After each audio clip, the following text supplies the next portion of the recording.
नमस्कार, मैं हूं दिनेश गौतम और शुरू हो चुका है देश का मूड मीटर। क्या ईरान के न्यूक्लियर ठिकानों पर हमले का ऑर्डर देकर अमेरिकी राष्ट्रपति डोनाल्ड ट्रंप ने एक ऐसा जुआ खेला है जिसमें उनकी बहुत बड़ी हार हुई है? क्या ईरान के परमाणु प्लान को मिट्टी में मिलाने के लिए गिराया गया अमेरिका का 2 लाख किलोग्राम वाला बॉम्ब बेकार चला गया? क्या ईरान ने यूरेनियम के अपने पूरे स्टॉक को बचा लिया है? बताऊंगा आपको, इन सुलगते हुए सवालों का जवाब मिलेगा और इसी के साथ यह भी दिखाऊंगा कि रूसी राष्ट्रपति पुतिन ने ईरानी विदेश मंत्री से क्यों कहा जो मांग सकते हो मांग लो।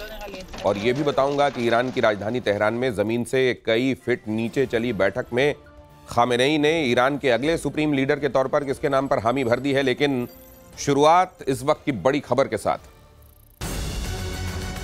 सीरिया में अमेरिकी मिलिट्री बेस पर हमले का दावा, ईरानी मीडिया के हवाले से बहुत बड़ी खबर। सीरिया में खरब अल जिर बेस पर हमले का दावा, ईरान समर्थित मिलिशिया ने अटैक किया, यह भी दावा किया जा रहा है। तो आप जानते हैं मिडिल ईस्ट में कई जगहों पर अमेरिका के बेसेस हैं, उन्हीं में से एक सीरिया का यह बेस जिस पर ईरान समर्थित मिलिशिया ने अटैक किया, ऐसा कहा जा रहा है। सीरिया में अमेरिकी सैन्य अड्डे पर हमले की खबर ईरानी मीडिया के हवाले से है। अमेरिका की तरफ से अभी तक इसे लेकर कोई कंफर्मेशन नहीं है, लेकिन जिस तरीके से अमेरिका ने ईरान के 3 न्यूक्लियर अड्डों को निशाना बनाया, उसके बाद से लगातार ईरान की तरफ से पलटवार की आशंकाएं जताई जा रही थी और इसी बीच ये बड़ा दावा सामने आया। खरब अल जिर बेस, जिसे अल खरब या खरब जशक के नाम से भी जाना जाता है, सीरिया के उत्तर पूर्वी हिस्से में हस्के प्रांत में बना एक अमेरिकी सैन्य अड्डा है। अमेरिका इस बेस का इस्तेमाल इस्लामिक स्टेट के खिलाफ अभियानों के लिए करता चला आया है। इराक सीरिया बॉर्डर के पास होने से स्ट्रैटेजिक तौर पर यह काफी महत्वपूर्ण एक अड्डा है। बताया जा रहा है कि अमेरिका ने यह बेस 2016 के आसपास बनाया था, जब अमेरिका ने ISIS के खिलाफ अभियान तेज किया था। यहां कितने अमेरिकी सैनिक मौजूद रहते हैं, इसकी सटीक संख्या तो जाहिर है गुप्त रखी जाती है, लेकिन एक अनुमान के मुताबिक इस बेस पर 100 से 300 अमेरिकी सैनिक तैनात हो सकते हैं, जो वक्त वक्त पर इनकी संख्या बदलती भी रह सकती है। इससे पहले नवंबर 2023 में इस्लामिक रेजिस्टेंस इन इराक ने इसी बेस पर मिसाइल अटैक का दावा किया था। 22 अक्टूबर 2024 को भी इस बेस पर मिसाइल से अटैक किया गया था और तब भी इजराइल को समर्थन देने को ही वजह बताया गया था। वैसे तो अमेरिका ने इस बेस पर टॉप क्लास का एयर डिफेंस सिस्टम तैनात किया है, लेकिन बावजूद इसके हमले की यह खबर चौंका देने वाली है। अमेरिकी बेस पर ईरानी हमला अभी सिर्फ एक दावा भर है जिसकी पुष्टि होनी बाकी है, लेकिन इजराइल ने आज जो तेहरान में तूफान मचाया उसकी गवाही तो तस्वीरें दे ही रही। इजराइल ने आज दोपहर ईरान की राजधानी तेहरान में ईरानी सेना की unit Islamic revolutionary guard corps से जुड़े ठिकानों पर ताबड़तोड़ हमले किए। इसमें सैकड़ों सैनिक मारे जाने की बात सामने आ रही है। इजरायली सेना ने बताया कि उसने तेहरान में IRGC के बासिज फोर्स के हेडक्वार्टर और इंटरनल सिक्योरिटी हेडक्वार्टर के साथ एविंजेल और तेहरान में लगाई गई इजराइल डिस्ट्रक्शन घड़ी को टारगेट किया। वीडियो में साफ देखा जा सकता है कि तेहरान के ऊपर आसमान में काला धुआं फैला दिखाई दे रहा है। तेहरान में लगातार जोरदार धमाकों की आवाजें सुनी जा रही हैं और इससे लोगों में दहशत का माहौल है। इजराइल ने साफ किया है कि उसके निशाने पर आम नागरिक नहीं है, बल्कि स्ट्रैटेजिक और न्यूक्लियर ठिकाने हैं। तेहरान पर तूफानी हमलों से ईरान और इजराइल के बीच जारी जंग और तीखी हो गई है। इजराइल ने यह हमला ईरानी न्यूक्लियर ठिकानों पर अमेरिकी हमलों के बाद बोला है।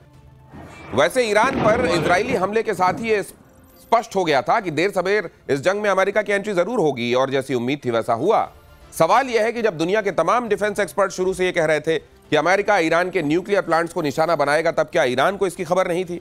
क्या उसे अपने न्यूक्लियर ठिकानों पर अमेरिकी हमले की आशंका नहीं थी? जाहिर है ईरान कोई नौसिखिया खिलाड़ी तो है नहीं।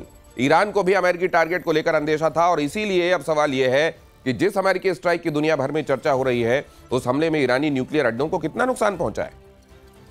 यूएन की परमाणु एजेंसी के चीफ राफेल ग्रोसी कह रहे हैं कि इस वक्त कोई भी, जिसमें अंतर्राष्ट्रीय परमाणु ऊर्जा एजेंसी भी शामिल है, यह बताने की स्थिति में नहीं है कि फोर्दो में जमीन के नीचे कितना नुकसान हुआ है।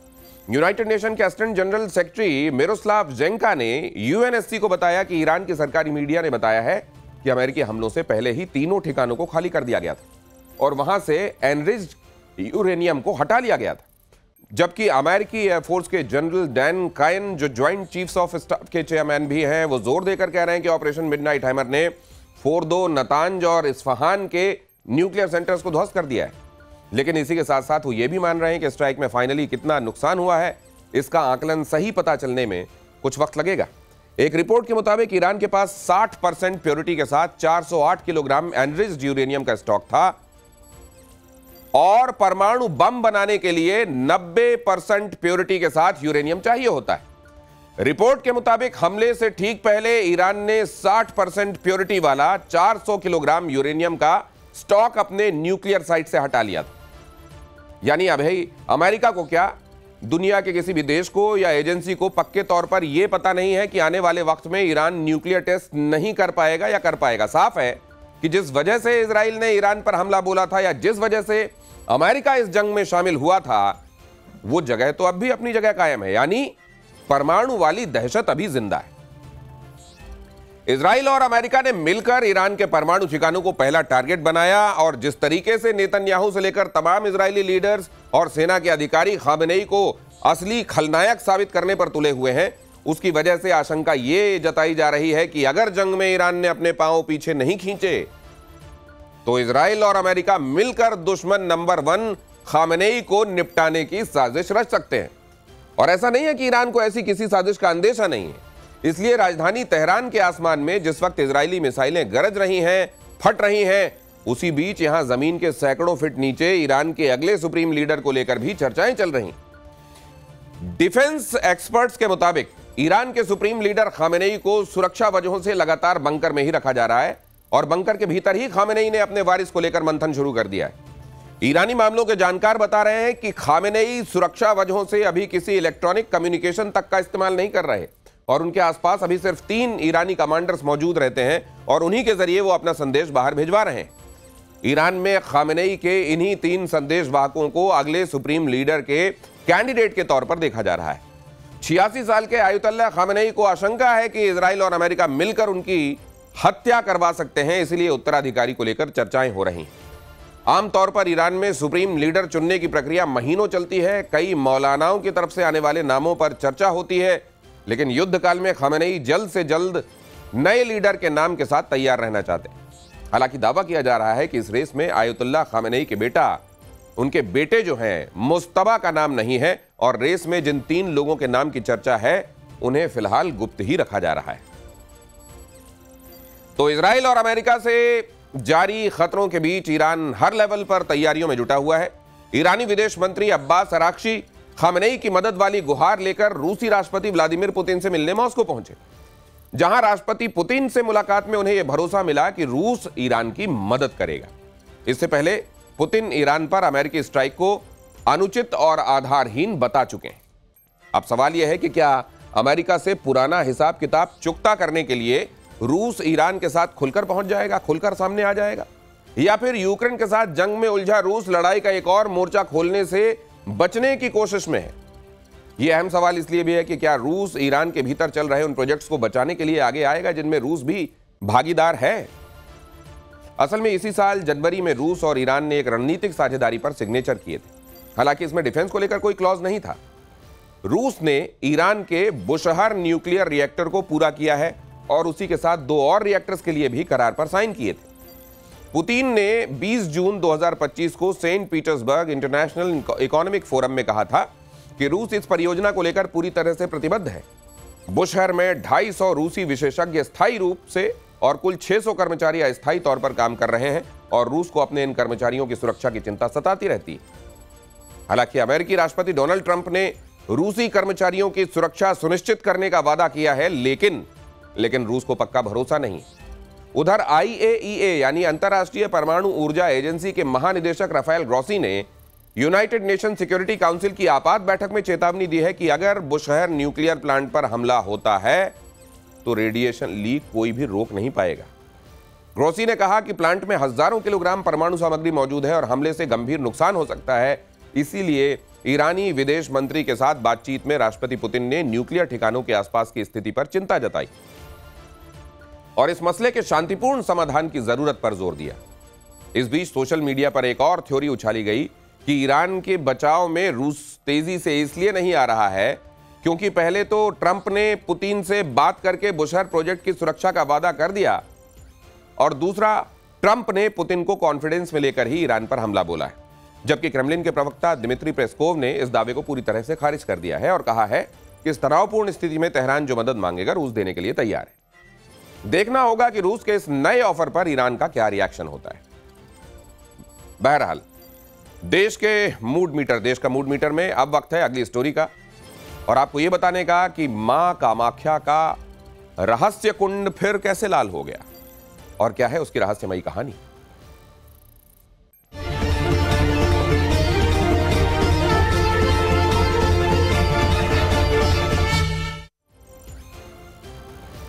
असम के गुवाहाटी में सनातन का सबसे रहस्यमयी मेला अंबुबाची मेला। अंबुबाची महायोग शुरू हो चुका है। देश के कोने कोने से बड़ी संख्या में तांत्रिक, कापालिक, अघोरी, शक्ति साधक और नागा साधु ब्रह्मपुत्र नदी के किनारे नीलांचल पर्वत के आसपास जुटे हुए हैं। यहां नीलांचल पर्वत पर स्वयंभू गुफा में मां कामाख्या का विश्व प्रसिद्ध मंदिर है। 51 शक्तिपीठों में सबसे महत्वपूर्ण शक्तिपीठ, और अगले 72 घंटे उनकी तंत्र साधना के लिए बेहद महत्वपूर्ण है। इन 72 घंटों का एक भी पल बेकार न जाने पाए, इसके लिए वो बहुत सावधान रहते हैं। क्यों? क्योंकि इन 72 घंटों की साधना में उन्हें उन अलौकिक शक्तियों को पा लेने का भरोसा होता है जिन्हें कई साल की साधना के बाद भी हासिल करना संभव नहीं होता। आमतौर पर भक्तों, श्रद्धालुओं का सैलाब मंदिरों में तब उमड़ता है जब मंदिर का गर्भगृह दर्शन के लिए खुलता है, लेकिन कामाख्या का अकेला ऐसा शक्तिपीठ है जहां जब मंदिर के गर्भगृह के दरवाजे बंद रहते हैं तब वहां सबसे बड़ा भक्तों का, श्रद्धालुओं का जुटान होता है। सबसे रहस्यमयी जुटान, सबसे बड़ा जुटान, सबसे सघन साधना होती है, और वो अंबुबाची महायोग का समय होता है जब मां कामाख्या के एकांतवास में जाने की मान्यता है। देश का मूड मीटर में आज मैं आपके सामने खोलने वाला हूं कामाख्या मंदिर के उसी अंबुबाची महायोग का रहस्य, उसकी अनसुनी कहानियां। जब नीलांचल पहाड़ी की स्वयंभू गुफा में घटता है दुनिया का सबसे बड़ा आश्चर्य, जहां मां कामाख्या योनि मुद्रा में विराजित है, और उस आश्चर्य की गवाही खुद ब्रह्मपुत्र नदी का पानी देता है अपना रंग बदलकर। 22 जून की रात 2:56 पर शुरू हो चुका है अंबुबाची महायोग, जो 26 जून की सुबह 3:19 तक रहेगा, और इसके दौरान कामाख्या मंदिर के सारे दरवाजे बंद रहेंगे। अंदर कोई भी नहीं होगा, कोई पुजारी भी नहीं। यही वो खास समय है जब कामाख्या का रहस्य कुंड से, उसके रहस्य कुंड से लगातार निकलने वाला पानी लाल हो जाता है, खून की तरह सिंदूरी रंग वाला। इसे मां कामाख्या की ऊर्जा का प्रतीक माना जाता है, जो कामाख्या मंदिर के रहस्य कुंड से लगातार बहने वाले जल में अंबुबाची महायोग के दौरान 72 घंटों के लिए मौजूद रहता है। ये जो समय है बहुत दुर्लभ समय है। सौर जगत में ये सबसे महत्वपूर्ण समय है, एक अलग सा जागतिक होता है। तो इसलिए सूर्य नारायण मिथुन राशि में प्रवेश करता है और आद्र नक्षत्र का पहला चरण शुरू हो जाता है। तो आद्र नक्षत्र का पहला चरण के बाद जो समय होता है वो मुख्यतः ये इंटरनल पावर जो हम लोग को साधना करता है इंटरनली, इस बाहर में कुछ करना नहीं है, अंदर से माँ को शरण सोचना चाहिए, सरेंडर करना चाहिए अपने आप को कि माँ अब कृपा करे, आशीर्वाद दे, आशीष दे। सनातन के महत्वपूर्ण धर्म ग्रंथ देवी पुराण के मुताबिक अंबुबाची महायोग वही समय है जब मां आदिशक्ति सृष्टि निर्माण का संकल्प लेती हैं और रजस्वला होती हैं। इसे आप मासिक चक्र के उस क्रम से भी समझ सकते हैं जो एक महिला में मां बनने की क्षमता के आने का इशारा करता है। स्त्रियों के सामान्य जीवन का हिस्सा होता है जिससे उन्हें हर महीने गुजरना होता है, और यही उन्हें गर्भधारण के योग्य भी बनाता है। अंबुबाची मेले के दौरान कामाख्या मंदिर जब 3 दिनों के लिए बंद रहता है, तब इन 3 दिनों के दौरान कुछ पाबंदियों का भी पालन करना होता है। जैसे मंदिर परिसर में प्रसाद नहीं बनेगा, मंदिर के अंदर पूजा नहीं होगी, उन्हें ऊंचे स्वर में बोलकर मंत्र पाठ नहीं सुनाया जाएगा, ऊंचे स्वर में उनकी स्तुति नहीं होगी, शुद्धता और साफ सफाई का खास तौर से ख्याल रखा जाएगा। ये वही नियम है जिनका पालन मासिक धर्म के दौरान भी महिलाएं करती आ रही। धार्मिक मान्यता है कि जब मां आदिशक्ति ब्रह्मांड का निर्माण करती हैं, सृष्टि के निर्माण का संकल्प लेती हैं, तो उसके लिए वो अपनी 10 महाविद्याओं का प्रयोग करती हैं। अंबुवाची महायोग उन 10 महाविद्याओं से खास तौर से जुड़ता है। सुनिए कामाख्या में साधना के लिए पहुंच रहे ये साधु क्या कह रहे हैं। कामाख्या जो है ना वो शक्तिपीठ है, 52 शक्तिपीठ का सबसे बड़ा शक्तिपीठ है। और यहाँ कामाख्या में 10 महाविद्या योनि मुद्रा में है, विग्रह नहीं है। और सभी 10 महाविद्या योनि मुद्रा में, भगवती जैसे लक्ष्मी है वो भी योनि मुद्रा में है, सरस्वती है वो भी योनि मुद्रा में है, चामुंडा है वो भी योनि मुद्रा में है, तारा है वो भी योनि मुद्रा में है, भूमावती है वो भी योनि मुद्रा में है, और सभी योनि मुद्रा में है 10 महाविद्या। माता तो भाई सच्चे, माँ तो एक ममता होती है। माँ को तो जो मानेगा उससे घर के कभी कोई खाली नहीं जाएगा। ये तो माता का दरबार है, यहाँ से कभी कोई खाली नहीं जाएगा।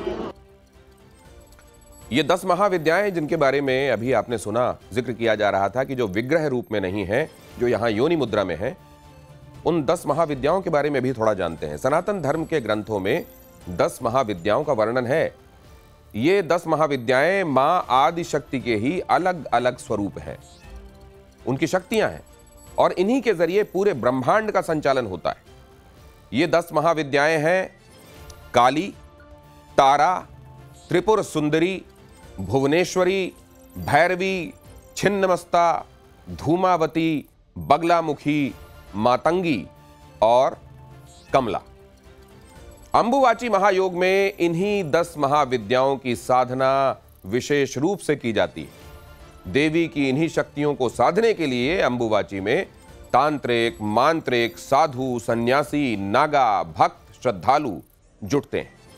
स्क्रीन पर दिख रही तस्वीरों में आप यहां जुटे हुए लोगों को देख भी पा रहे हैं। इनमें जो साधक पूरी तरह काले कपड़ों में आपको नजर आएंगे, उन्हें कौल कहा जाता है। कौल मतलब माता काली के उपासक। इसके साथ जो आपको पूरी तरह लाल कपड़ों में दिख रहे हैं, उन्हें शाक्त कहा जाता है। शाक्त यानी शक्ति के उपासक। इन साधकों में कापालिक भी हैं, जिनके हाथों में कपाल यानी खोपड़ी दिखेगी। इन साधकों में नाथपंथी भी हैं, जिनके कानों में आप चांदी और लकड़ी के बड़े कुंडल देख सकते हैं। इन साधकों में आपको औघड़ और अघोरी भी दिखेंगे, जो अपने बदन पर राख मले रहते हैं। नागा साधु भी अंबुवाची महायोग में साधना करने कामाख्या आते हैं। अलग अलग परंपराओं से जुड़े ये सभी साधक अंबुवाची महायोग के 72 घंटों के दौरान कामाख्या मंदिर से लेकर नीलांचल पर्वत के अलग अलग हिस्सों में अपनी साधना में लीन रहते हैं। ये सभी अपने गुरु के आदेश से यहाँ आते हैं, या फिर आते हैं किसी खास साधना का संकल्प लेकर, या फिर किसी खास तांत्रिक प्रयोग की सफलता के लिए ये यहाँ अंबुवाची महायोग के दौरान पहुंचते हैं। ये माता रानी है, जो भी यहाँ अपनी मनोकामना लेके आते हैं उसकी पूरी करती है।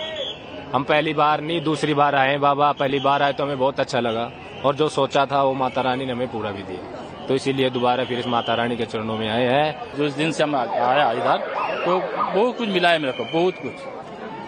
तो माँ का जो पावर है, जो पॉपुलैरिटी है, सब इधर से ही मिला है।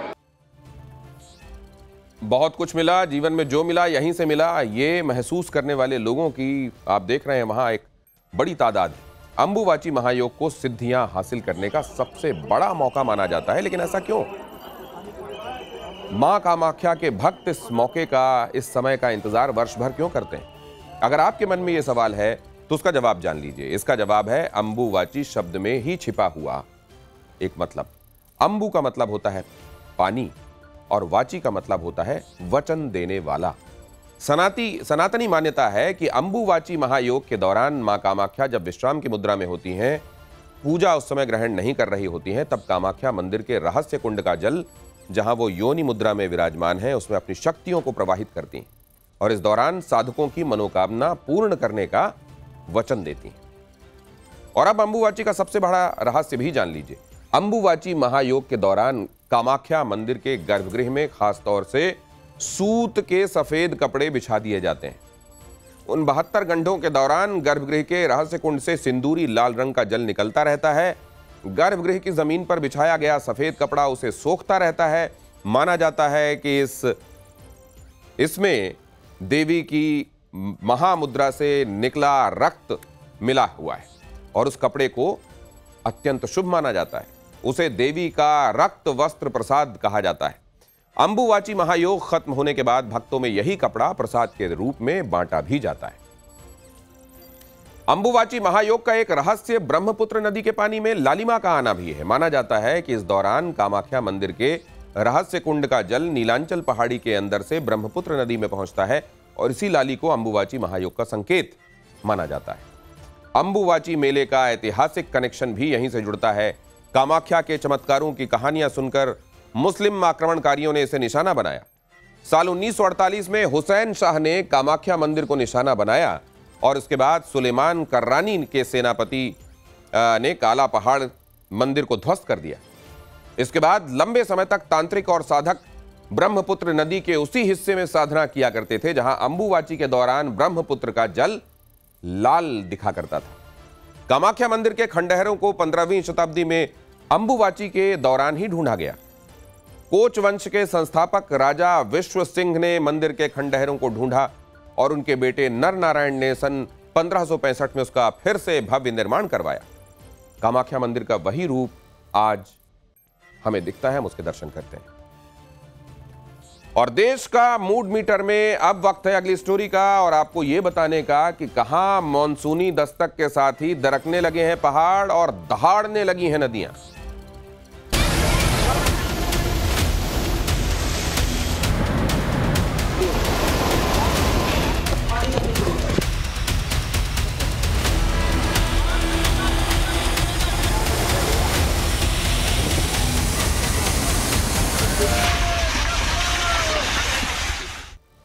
पहाड़ों में लैंडस्लाइड हो रही है और नदियां नाले अभी से उफान पर आ रहे हैं। मॉनसून ने तो अभी दस्तक ही दी। देश के 26 राज्यों में मॉनसून पहुंच चुका है और उसने ऐसी रफ्तार पकड़ी है कि लग रहा है कि आसमान से बारिश नहीं बल्कि आफत बरस रही है। अब ये तस्वीरें जरा ध्यान से देखिए आप। पहाड़ से लेकर मैदान तक बाढ़ बारिश की ऐसी तस्वीरें जो मैं आपके सामने रख रहा हूं सामने आ रही हैं और इन्हें देखकर लोग कह रहे हैं कि जून में स्थितियां ये हैं तो जुलाई में होने क्या वाला है। उत्तराखंड देखिए, राजस्थान, महाराष्ट्र, ओडिशा, कहीं भी देखिए जल प्रहार की ये तस्वीरें डराने वाली। कहीं बादल फट रहे हैं, कहीं बाढ़ में जिंदगियां फंसी हुई हैं, कहीं मंदिर डूब गए हैं, नदियों में सैलाब आया हुआ है। इतनी बारिश हो रही है कि सड़कें दरिया बन चुकी हैं। रेतीले राजस्थान में तो सामान्य से 133%, ठीक सुन रहे हैं आप, 133%, 133% ज्यादा बारिश हो चुकी है। 24 जिलों में रिकॉर्ड तोड़ बारिश हुई है। टोंक और बूंदी में बारिश का रेड अलर्ट जारी किया गया है। टोंक में मूसलाधार बारिश के बाद झरना फूट पड़ा। शहर की सड़कें पानी से लबालब दिखाई दी। टोंक के घाटी इलाके में लगातार 1.5 घंटे तक बारिश हुई तो लोगों को गर्मी से तो राहत मिल गई, लेकिन सड़कों पर सैलाब आ गया। बाढ़ जैसी स्थिति बन गई। राजस्थान में बीते 5 दिनों की बारिश में ही जून महीने की औसत बारिश का कोटा पूरा हो चुका है और अभी तो जून 23 पर हम सभी मौजूद हैं। अभी जून का लगभग एक हफ्ता पड़ा हुआ है और आप देखिए जून में होने वाली बारिश का कोटा पहले ही पूरा हो चुका है। और यहाँ पर बारिश के बाद आप देख रहे हैं ये नदी नहीं है, ये सड़क है जहाँ से इतना तेज सैलाब बहता हुआ आप देख रहे हैं। और ये कोई ऐसी जगह नहीं है देश में जहां बहुत ज्यादा बारिश के लिए वो जगह जानी जाती हो। ये राजस्थान है, देश का मरुस्थली राज्य। टोंक के बाद बारां की भी तस्वीरें आपको दिखाता हूं। टोंक की तस्वीरें आपने देख ली, बारां की तस्वीरें देखिए। भंवरगढ़ पुलिस थाना पूरी तरह से पानी में डूब गया। ये पुलिस थाना है और यहां थानेदारी करने पानी पहुंच गया है। थाने के अंदर 4 फीट तक पानी भरा हुआ है। अचानक पानी इतना बढ़ा कि पुलिस वालों को अपना सामान निकालने का मौका नहीं मिला, निकलना पड़ा उन्हें। थाने में रखा हुआ कंप्यूटर, जवानों का सामान, रिकॉर्ड सब पानी में डूब गए। पुलिस के जवान सामान को बचाने के लिए इधर उधर इन तस्वीरों में आपको भागते हुए भी नजर आएंगे। बारां में थाना हो या नेशनल हाईवे, सब के सब जलमग्न दिखाई दिए। ऊनी के पास नेशनल हाईवे 27 पर पानी 3 से 4 फीट ऊपर सतह से बहता हुआ दिखाई दिया। इस सैलाब से बस और ट्रक कैसे गुजर रहे हैं जरा इन तस्वीरों में ध्यान से देखिए आप। ये देखिए बस का लगभग पूरा जो चक्का है वो डूबा हुआ है। आम आदमी जान जोखिम में डालकर यहाँ इस रपटे को पार कर रहे हैं। ये देखिए बारां जिले में पार्वती बरनी नदियां उफान पर हैं। और यहाँ बाढ़ जैसे हालात बने हुए। जेसीबी आप देख रहे हैं वहाँ कैसे रपटे के ऊपर वो इस बात को लेकर संघर्ष कर रही है, आगे बढ़े पीछे जाए क्या करे। यहाँ देखिए राजस्थान के बाद अब गुजरात की तस्वीरें। भारी बारिश के बाद डायमंड सिटी सूरत की तो सूरत ही बदली हुई दिखाई दी। सूरत शहर में पिछले 24 घंटे से तेज बारिश हो रही है और वहां के हालात कैसे हैं ये तस्वीरें आपको बता रही हैं।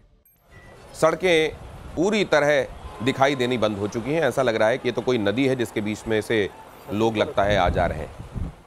सड़क पर पूरी तरह से पानी ही पानी। पूरे सूरत में कई जगहों पर इसी तरह की भीषण वाटर लॉगिंग, जल जमाव।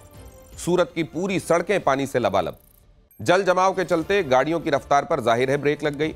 गाड़ियां कई जगहों पर डूबी रहीं और कई जगह ऐसा जहां एग्जॉस्ट से पानी जाने की वजह से आप जानते हैं गाड़ियां बंद हो जाती हैं तो उसकी वजह से जाम लग जाते हैं लंबे लंबे। रिहायशी इलाकों में नाव चल रही है। ये देखिए आप, बोटिंग की जा रही है। बोट के सहारे एक जगह से दूसरी जगह जाया जा रहा है। देखिए कॉलोनी की तस्वीरें हैं। यहाँ एक जगह से दूसरी जगह जा रहे हैं लोग और लगता है उन्होंने एंटीसिपेट कर लिया था, इसीलिए बोट का भी इंतजाम था। मूसलाधार बारिश की वजह से आज सूरत के सभी स्कूल बंद घोषित कर दिए गए। सूरत में बारिश का ऑरेंज अलर्ट जारी किया गया है। सूरत में शुरुआती बारिश ने ही 2006 में जैसी बाढ़ आई थी वैसी स्थिति की याद ताज़ा कर दी। साल 2006 में 7 से 10 अगस्त के दौरान भारी बारिश से सूरत का करीब 80 से 95% हिस्सा डूब गया था। सूरत के अलावा गुजरात के अमरेली, जामनगर, वलसाड़ में भारी बारिश की वजह से हालत खराब है। मौसम विभाग ने अगले 24 घंटे के दौरान गुजरात के बनासकांठा और साबरकांठा जिलों में बारिश का रेड अलर्ट जारी किया है। यहां इन तमाम जगहों की तस्वीरें मैं भी आपको दिखा रहा हूं। सूरत से मैंने शुरुआत की, बाकी जगहों की तस्वीरें। सूरत में खास तौर से आज बताया जा रहा है कि सुबह ही 8 से 10 बजे, 10:30 बजे के बीच में वहां 5 इंच बारिश रिकॉर्ड की गई है। आप अंदाजा लगाइए कितनी तेज बारिश यहां हुई। यही सूरत से आई अलग अलग तस्वीरों में मैं आपको दिखा रहा हूं और बाकी जगह यह भी बता रहा हूं कि आने वाले दिन यहां ऐसा नहीं है कि राहत जरूर गर्मी से मिली है लोगों को, लेकिन दूसरी तरह की परेशानियां शुरू हो गई। आम जनजीवन अस्त व्यस्त होने लगा है। रूटीन के काम करने मुश्किल हो गए हैं। लोग अपने घरों से निकलकर दूसरी जगह जा नहीं पा रहे हैं। गाड़ियों का निकलना मुश्किल है। कई जगह समझ में नहीं आ रहा है कि नीचे मैन होल है, ये प्लेन सड़क है, क्योंकि जाहिर है जब इतना पानी 3 से 4 फीट ऊपर बह रहा होता है तो आपको सतह के बारे में कुछ अंदाजा नहीं होता और ऐसे में एक्सीडेंट्स की संभावना बढ़ जाती। और अब आपको गुजरात के बाद महाराष्ट्र के नासिक की तस्वीरें दिखाता हूं मैं। नासिक में क्या हुआ है, लगातार बारिश के बाद गोदावरी नदी उफान पर है। नासिक का रामकुंड घाट पूरी तरह पानी में समा चुका है। घाट के किनारे बने मंदिर गोदावरी पानी में आधे डूब चुके हैं। घाट के किनारे बनी हनुमान जी की प्रतिमा भी आपको अभी दिखाई थी मैंने, आधी से ज्यादा पानी में डूबी हुई है। मौसम विभाग ने मुंबई, पुणे, कोल्हापुर, सतारा और रायगढ़ में बारिश को लेकर ऑरेंज अलर्ट जारी कर दिया है। तटीय क्षेत्रों में भारी बारिश का मतलब जितने भी कोस्टल एरियाज हैं वहां भारी बारिश हो सकती है, यह अनुमान जताया गया है। महाराष्ट्र में, उत्तर प्रदेश में भी सैलाबी काल शुरू हो गया है। श्रावस्ती में राप्ती ने अपना रौद्र रूप दिखाना शुरू कर दिया है। श्रावस्ती जिले में भारी बारिश के बाद कई इलाकों में बाढ़ जैसे हालात हैं। पुल के ऊपर करीब 2 फीट तक पानी बहता दिखाई दे रहा है।